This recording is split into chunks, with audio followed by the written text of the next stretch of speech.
Todos conocen el nombre de Pablo Escobar, su cartel, sus bombas, el terror que dejó caer sobre Colombia. Pero existe una historia que muchos olvidaron, o prefirieron no ver. Es la historia de lo que siguió respirando después de su caída. Porque cuando el rey de Medellín murió, el vacío no trajo paz, solo fue ocupado. El mundo creyó que, con la muerte de Escobar, se cerraba la era del sicariato, de las vendetas y del crimen que había convertido a la ciudad en un símbolo de violencia. Pero bajo el estruendo de su final, una nueva fuerza ya estaba lista. No buscaban las portadas ni el espectáculo de la guerra frontal. Su influencia era distinta, discreta, territorial, quirúrgica. Esta nueva fuerza se movía en las calles, entre las deudas no pagadas, las pandillas barriales y los acuerdos secretos de la delincuencia. Mientras los focos seguían el fin de un imperio, esta organización se dedicaba a construir los cimientos del siguiente capítulo criminal de Medellín, un sistema más complejo, más resiliente. Esa organización fue la Oficina de Envigado. Lo que empezó como una herramienta dentro del aparato de Escobar terminó evolucionando, hasta convertirse en una de las redes criminales más influyentes y difíciles de desmantelar en la historia reciente de Colombia. No fue una simple banda de cobros. Fue una compleja arquitectura que aprendió a mutar, a reorganizarse y a imponer su voluntad, incluso cuando sus líderes más notorios caían presos, eran asesinados o desaparecían del mapa. Hoy, en Pioneros y Leyendas, entramos en la cronología de la Oficina de Envigado. Analizaremos su génesis, su metamorfosis y la razón por la que incluso después de décadas de operativos, traiciones y fracturas, su influencia aún se cierne sobre la capital antioqueña. Porque a veces, el peligro real no es el que domina a plena luz, es el que aprende a consolidarse en la oscuridad, justo cuando todos han declarado que la guerra ha terminado.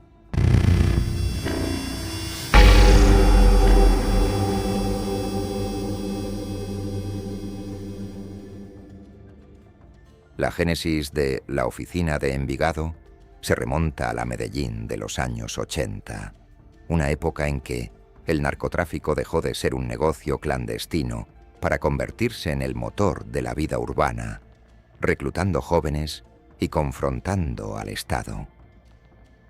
Dentro de ese contexto, Pablo Escobar no solo levantó un cartel, tejió una red vital de casas de seguridad, recolectores, sicarios y lugartenientes que eran necesarios para ejecutar su voluntad a diario. Fue dentro de esta compleja red donde surgió una pieza que adquiriría vida propia: la oficina. En sus inicios, la oficina no era una entidad autónoma, sino una unidad funcional del cartel de Medellín.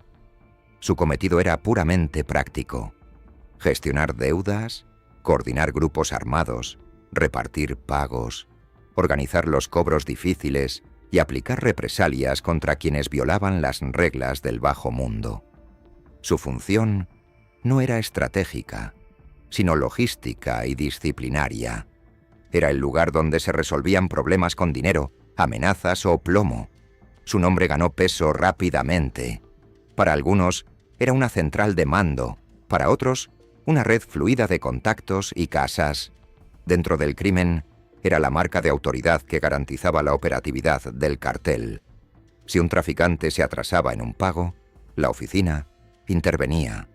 Si se necesitaba reunir sicarios con urgencia para una misión, la red se activaba. Era el músculo y la notaría que validaba las transacciones de Escobar. Las versiones sobre sus primeros líderes no son uniformes. Algunos informes la vinculan directamente con Gustavo Gaviria, primo y socio estratégico de Escobar, uno de los cerebros financieros del cartel. Otros apuntan a operadores del círculo más íntimo del capo, destacando a Mario Alberto Castaño, alias El Chopo, un lugarteniente conocido por su brutalidad y ascendencia. Más allá de quién moviera los primeros hilos, el detalle crucial es este: la oficina nació ligada al corazón operativo del escobarismo. Este origen explica por qué, no se desarrolló como una pandilla local que luchaba por territorio. Nació conectada al aparato criminal más poderoso del continente, creciendo en una ciudad donde el dinero del narcotráfico transformaba barrios enteros. Centenares de jóvenes veían en la violencia organizada una vía de ascenso más expedita que cualquier trabajo formal. Medellín se transformaba a una velocidad brutal, y la oficina era un catalizador de ese cambio. A medida que el cartel crecía, la necesidad de un sistema de disciplina interna se hizo imperiosa. Un imperio tan grande no podía sostenerse solo con el terror infundido por su jefe. Requería un centro donde gestionar asuntos delicados. ¿Quién pagaba? ¿Quién había fallado? ¿Y quién era apto para una nueva tarea? La oficina se encargó de esta necesidad funcional, sin llevar el peso de la propaganda, pero sí una parte vital de la ejecución diaria. En esos años, el submundo de Medellín era un crisol de pistoleros, capos barriales y operadores veteranos. La oficina se convirtió en el punto de convergencia donde se cruzaban todos esos caminos: cobradores, reclutadores de sicarios, contables y mediadores. Allí se reunía algo más valioso que las remesas: la experiencia táctica. Esa experiencia resultó ser decisiva. La oficina aprendió a manejar hombres violentos, a mover capital ilícito sin despertar demasiada alarma y a mantener la cohesión de un sistema criminal en expansión. Se entrenó en una ciudad donde la lealtad se negociaba al instante y donde un error podía significar una ejecución. Este conocimiento no se adquirió en teoría, sino en la práctica cotidiana de un Medellín, marcado por ajustes de cuentas y oportunidades. Cuando la confrontación de Escobar contra el Estado se intensificó con carros bomba y asesinatos políticos, la utilidad de unidades como la oficina se disparó. Detrás del terror visible operaba una capa menos comentada: la logística criminal. Los atentados, los golpes y las órdenes requerían una cadena de enlaces, disciplina interna y personal capaz de convertir la voluntad del capo en acciones concretas. En ese engranaje, la oficina era esencial. Esto la colocó en una posición única. No controlaba el cartel completo, pero sostenía su funcionamiento interno. Mientras el jefe acaparaba los titulares, estos operadores gestionaban la parte invisible de la maquinaria. Y precisamente por no depender de la fama, esta red era la que mejor podría resistir el colapso inminente. El municipio de Envigado, vecino de Medellín, fue fundamental en esta historia. Era un centro de movimientos, contactos y refugios clave del cartel. Por eso el nombre de la oficina quedó indisolublemente unido a Envigado. No era una asociación casual. Era la geografía marcada por la estructura que manejaba el crimen desde las sombras. A finales de los 80 y principios de los 90, el imperio de Escobar comenzó a fragmentarse. La presión estatal, los enemigos en ascenso y la aparición del grupo Los Pepes, perseguidos por Pablo Escobar, demostraron que el patrón no era intocable. Cuando un capo de esa magnitud empieza a caer, todos los que dependen de su protección deben elegir un nuevo rumbo: huir, traicionar o prepararse para la rapiña. La oficina encaró ese momento con una ventaja. Tenía reputación, contactos, hombres entrenados y una profunda comprensión de la criminalidad local. Sabían cómo imponer castigos, cómo cobrar y cómo congregar a los dispuestos a matar por dinero, incluso sin la presencia directa de Escobar. El 2 de diciembre de 1993, Escobar fue abatido. La imagen de su cuerpo sobre el tejado selló el fin de una era para muchos. Parecía que el edificio de terror se desmoronaba. Sin embargo, la ciudad no quedó vacía de criminales, sicarios o armas. La muerte no disolvió las estructuras que lo habían sostenido, solo las dejó disponibles para una nueva contienda. Hasta ese momento, la red había servido al patrón. Ahora, la pregunta era mucho más peligrosa. ¿Quién se quedaría con esa red, con esos hombres y con ese conocimiento acumulado? La caída de Escobar no fue el punto final, sino el disparo de salida para la siguiente lucha territorial en Medellín.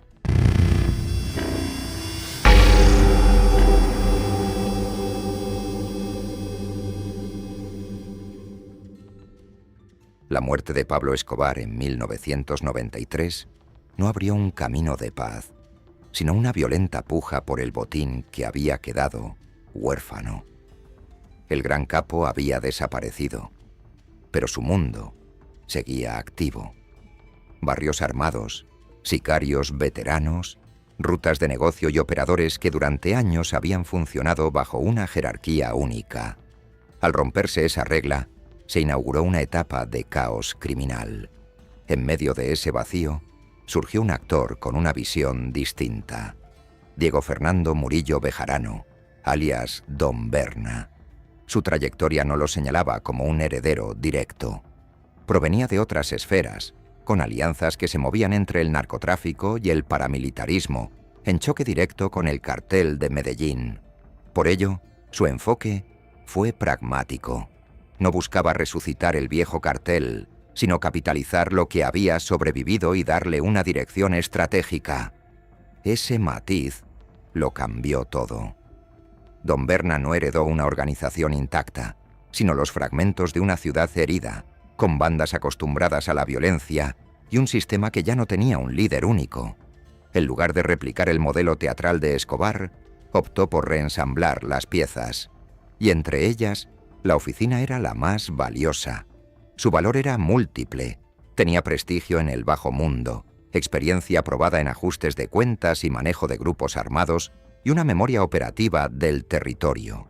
Además, ofrecía la ventaja de saber moverse entre distintas capas de la delincuencia sin provocar la misma atención mediática que Escobar. Para alguien que buscaba imponer el orden en el caos, esta red era más funcional que cualquier discurso de lealtad.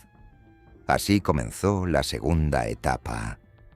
La oficina dejó de gravitar en torno a la nostalgia de Escobar para servir a un nuevo proyecto de mando. Ya no era solo una herramienta del cartel, sino un nexo indispensable entre pandillas, sicarios, cobradores y jefes locales que necesitaban una referencia clara en medio de la confusión. Empezó a consolidarse como el centro de coordinación criminal en el valle de Aburrá.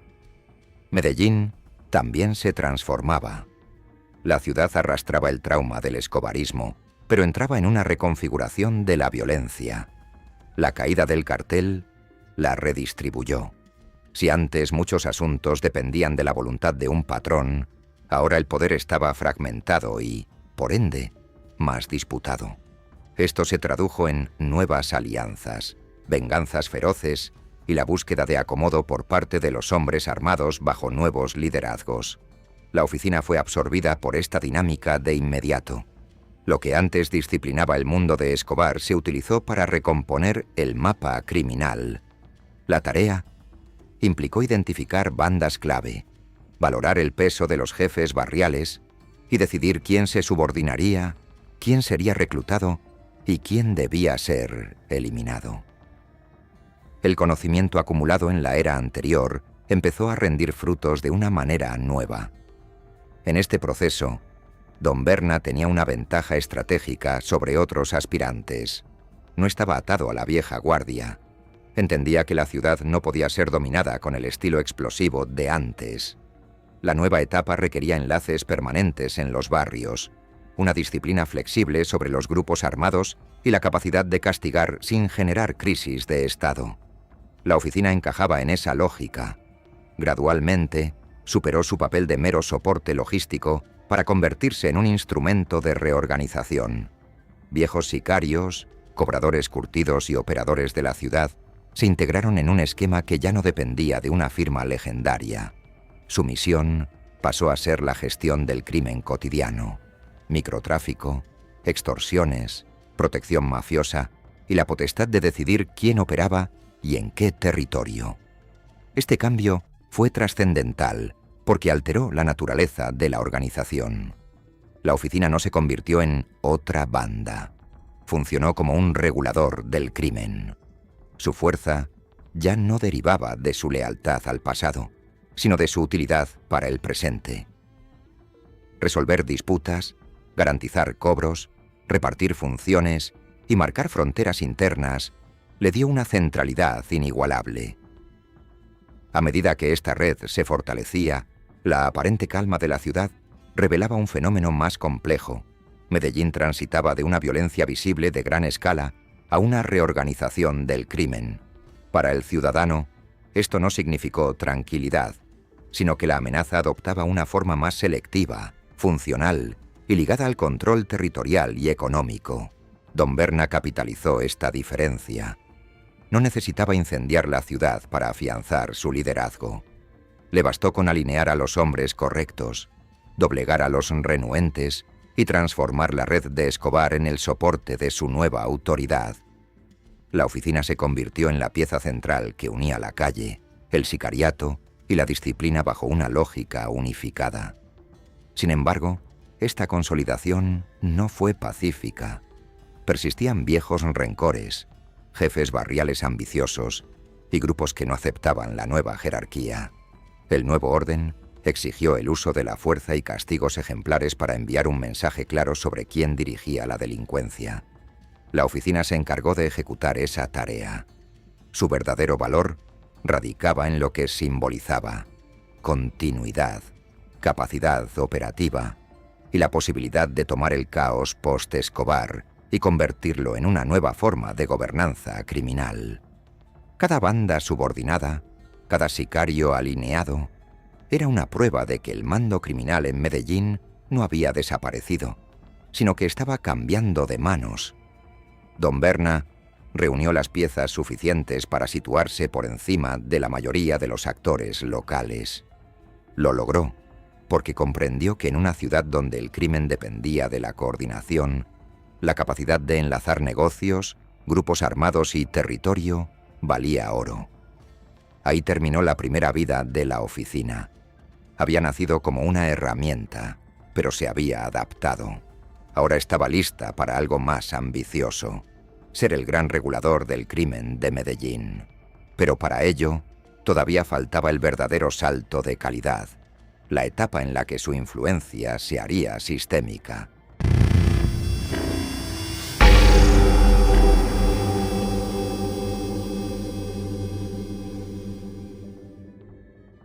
El apogeo de la oficina de Envigado se materializó cuando Don Berna dejó de ser un simple actor de la delincuencia para convertirse en el arquitecto de la gobernanza criminal.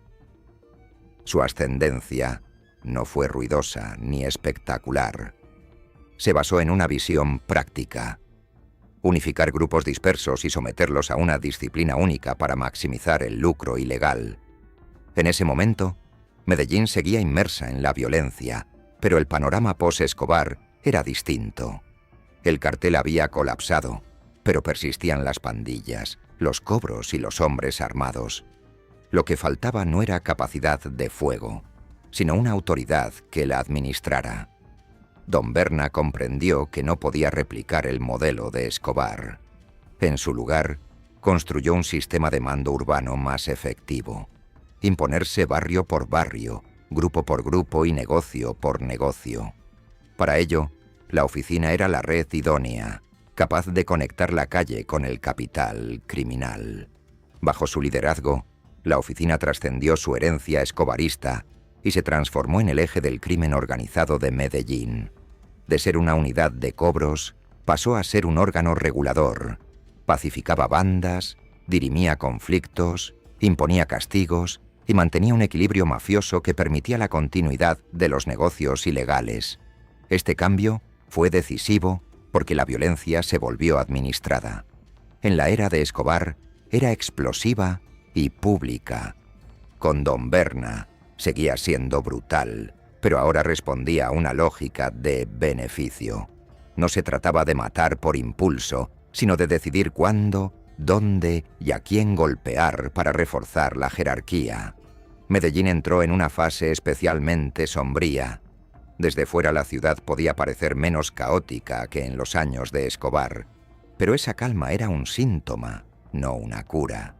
Indicaba que el crimen estaba coordinado por una autoridad no oficial capaz de establecer límites, repartir funciones y sancionar la desobediencia. Era una estabilidad falsa, cimentada en la extorsión y el acuerdo armado. Don Berna consolidó su sistema a través de una doble capa de influencia. Por un lado, Requería mandos locales y grupos capaces de operar en las comunas. Por otro, necesitaba una estructura que enlazara esos territorios con los negocios grandes y la lógica de obediencia. La oficina cumplió esta función de puente, uniendo la ejecución callejera con la cúpula de mando. En esos años, el nombre de Don Berna adquirió un peso diferente al de su antecesor. No era la figura omnipresente, sino el estratega detrás del nuevo esquema criminal. Su autoridad se medía por su capacidad para arbitrar disputas, reducir los choques entre bandas y lograr que amplios sectores del bajo mundo aceptaran una disciplina común. Aquí radicó una de las claves de su éxito. Don Berna ofreció un valor enorme: predictibilidad dentro de la delincuencia. Los grupos podían operar, pero conocían las reglas. Los negocios ilegales continuaban, pero reconocían una autoridad superior. La criminalidad ya no estaba desatada. Tenía un administrador. Esta hegemonía se conectó, además, con un factor crucial: la relación entre crimen urbano y paramilitarismo. Don Berna extendió su ámbito más allá de las pandillas al articular su estructura con el bloque cacique Nutibara, una pieza paramilitar fundamental en la reconfiguración violenta de Medellín.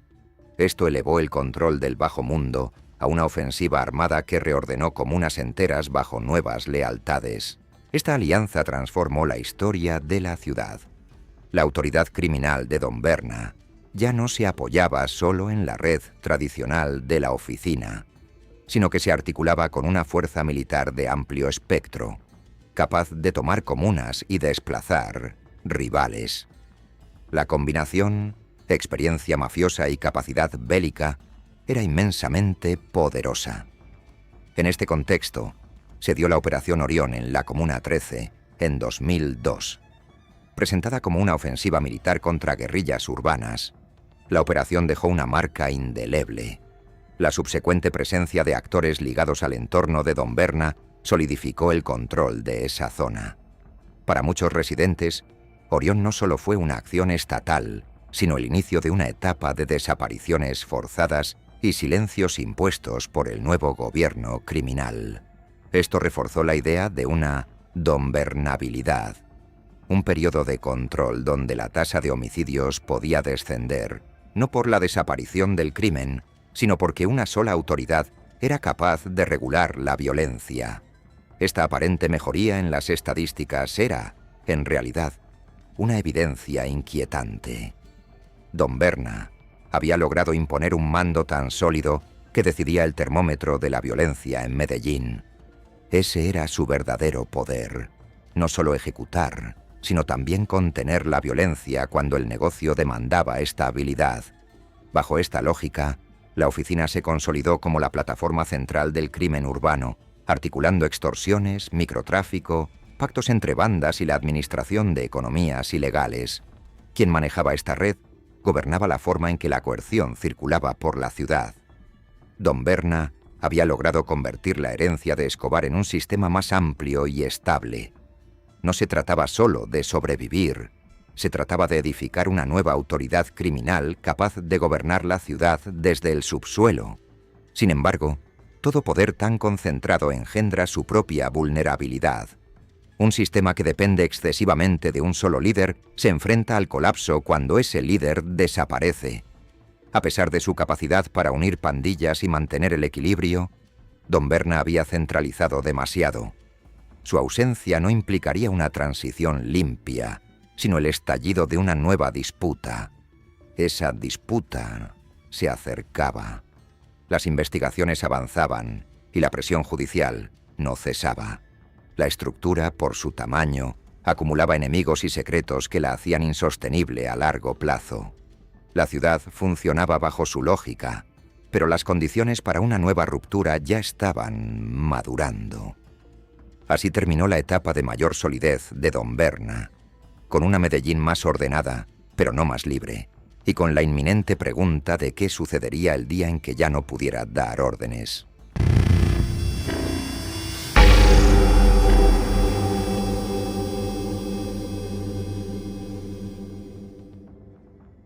El sistema edificado por Don Berna no se desintegró al momento de su salida, pero perdió el centro de gravedad que lo unificaba.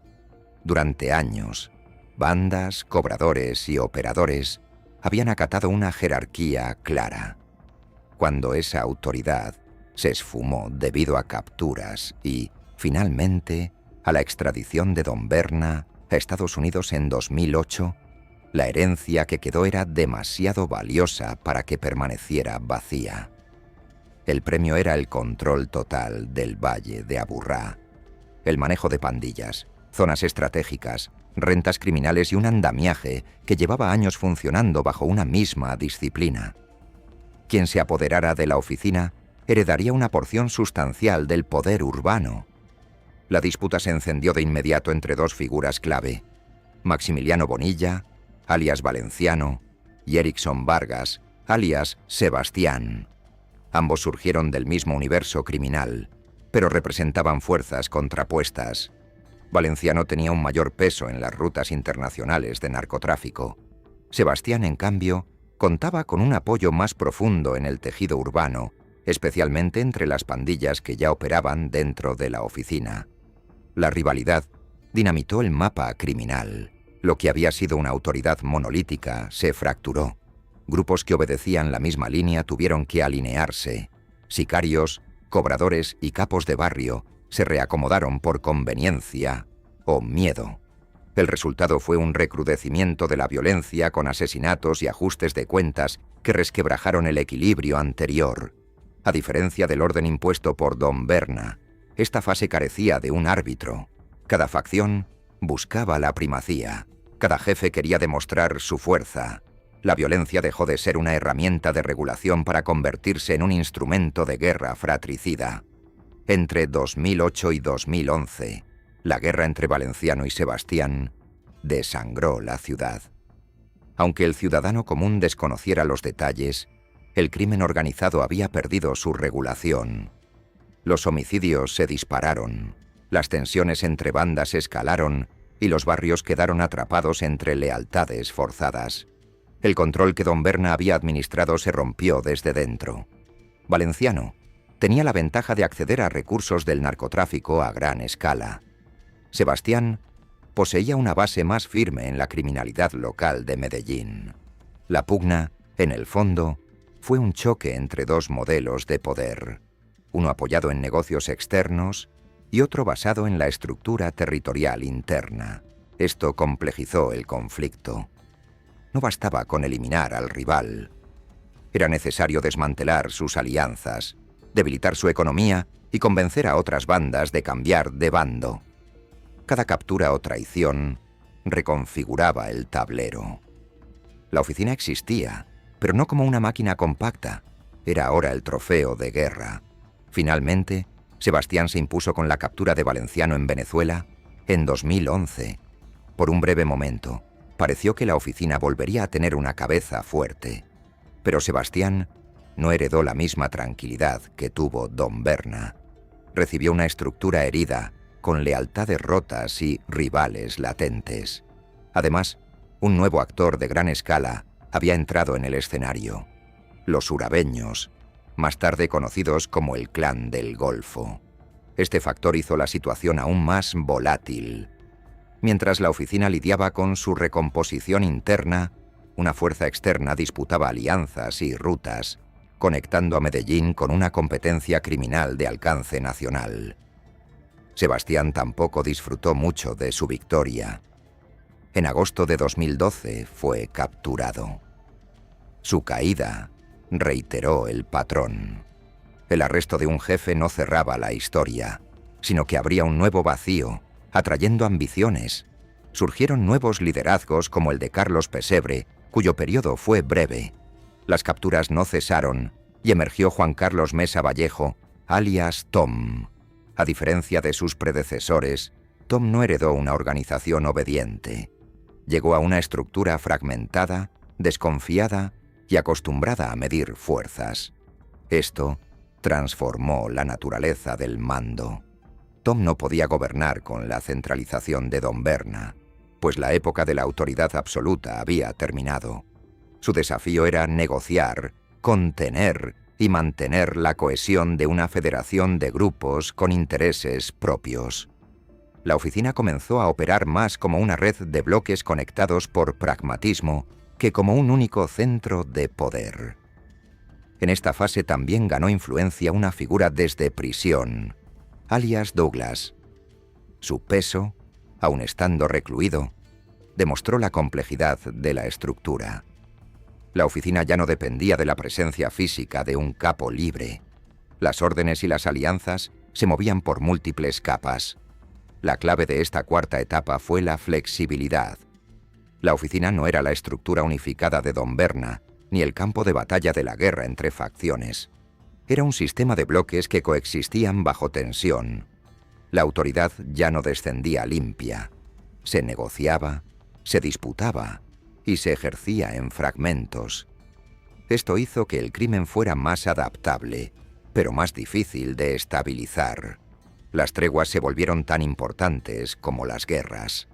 La reducción de la violencia dependía a menudo de acuerdos entre criminales que decidían hacer una pausa para proteger sus negocios. La ciudad seguía siendo rehén de decisiones tomadas en el bajo mundo. Tom lo entendió. En lugar de restaurar un mando absoluto, optó por la gestión pragmática de una federación de grupos. Su caída en 2017 confirmó la nueva realidad. La estructura ya estaba diseñada para resistir el golpe. La consecuencia de los años post-Berna fue doble. Primero la guerra por la herencia, luego la fragmentación. Finalmente, un modelo criminal donde diversos grupos seguían articulados, aunque sin la firmeza centralizada de antes. El poder criminal en Medellín no había desaparecido, solo se había repartido. Así concluyó esta fase, con la oficina lejos de su molde original, transformada en una red más dividida y con una nueva pregunta en el aire. Si ya no dependía de un solo jefe, ¿en qué clase de sistema se había convertido realmente?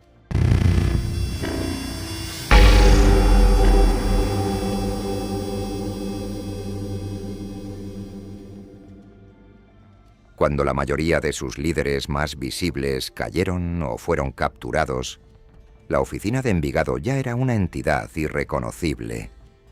Había superado su papel como red de cobros de Escobar y como autoridad central de Don Berna. Después de años de conflictos, extradiciones y reacomodos, la organización entró en su fase más moderna y, paradójicamente, más persistente. La oficina se transformó en una federación criminal.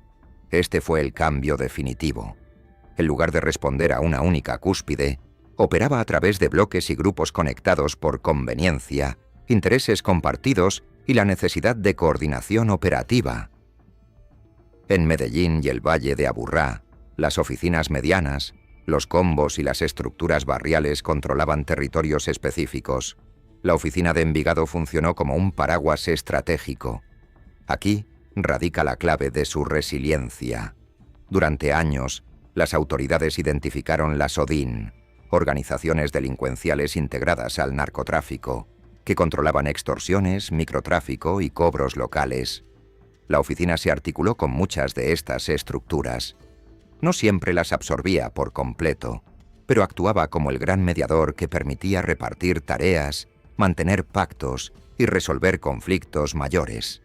Esto la hizo menos visible que un cartel clásico, pero la incrustó más profundamente en el crimen cotidiano. Este modelo explica su continuidad, a pesar de la caída de los grandes nombres. Si antes la historia giraba en torno a figuras como Escobar, Don Berna o Sebastián, ahora el poder estaba distribuido en mandos intermedios, operadores barriales y contactos que sostenían los negocios y la cohesión interna. Cada golpe de autoridad resultaba significativo, pero nunca definitivo. La oficina dejó de ser un cuerpo con una sola cabeza para asemejarse a una red con múltiples nodos. Esto generó otra consecuencia. La atención pública se concentraba en un arresto, pero el crimen seguía operando gracias a una capa menos conocida de operadores dedicados a la administración del dinero, la mediación entre facciones y el mantenimiento del control territorial. En esta etapa, Cobraron importancia las figuras invisibles o de cuello blanco. No eran los pistoleros de barrio, sino quienes manejaban la logística financiera, las alianzas de alto nivel y la protección de intereses, operando con un perfil bajo y calculador. El crimen de Medellín había evolucionado, combinando la brutalidad de la calle con la frialdad del cálculo financiero. Esta complejidad hizo que fuera más difícil de desmantelar. Ya no se trataba solo de quién mandaba en una comuna, sino de quién articulaba la red de alianzas, quién financiaba y quién decidía las pausas en la violencia. La estructura se volvió menos teatral y más sistémica. Esto se hizo evidente tras la captura de alias Tom en 2017. Su salida no provocó el colapso que se esperaba. Por el contrario, demostró la capacidad de la organización para reconfigurarse rápidamente. Hubo tensiones, pero el sistema persistió porque ya no dependía de una única autoridad centralizada. Había otros mandos, alianzas y capitales listos para sostenerlo. Sin embargo, la oficina también perdió parte del dominio casi total que tuvo en su apogeo. Surgieron grupos más independientes y estructuras que preferían pactar con otras organizaciones, notablemente el Clan del Golfo. Esto redujo su capacidad de ser la única autoridad del bajo mundo en la región. Perder el dominio absoluto no significó desaparecer, sino adaptarse. Más negociación, más pactos y menos imposición abierta. Esta elasticidad explica su relevancia. Conservó redes en los barrios, continuó participando en extorsiones y siguió influyendo en la temperatura criminal de la ciudad. De hecho, la fluctuación de las cifras de homicidios dependía en gran medida de las decisiones internas de la delincuencia. Las treguas entre facciones no siempre reflejaban la victoria estatal, sino pactos criminales para reducir la violencia porque afectaba el negocio o alteraba el equilibrio territorial. Esta capacidad de regulación mafiosa se mantuvo, aunque en una forma distribuida. Con el tiempo, incluso se abrieron canales de negociación con el Estado. Se habló de sometimiento o procesos de paz urbana con sectores ligados a la oficina y otras estructuras. Estos movimientos revelaban que la organización pensaba estratégicamente en cómo preservar su influencia y negociar salidas ante la presión judicial. Pero la duda persistía. ¿Cómo negociar con una red que había mutado tantas veces? ¿Cómo desmantelar una estructura cuyas piezas no obedecían a un solo hombre? La oficina no era una banda singular en un mapa fijo. Era una constelación de grupos, lo que hacía que cualquier intento de desarticularla requiriera más que la captura de un solo líder. Esa es la razón por la que su influencia ha sido tan perdurable, no por conservar el poder de antaño, sino por transformarse en una red adaptable, capaz de perder territorio y seguir operando, de perder jefes y seguir coordinando. En retrospectiva, la historia de la oficina de Envigado es el retrato de la evolución del crimen en Medellín. Primero, una herramienta bajo Escobar.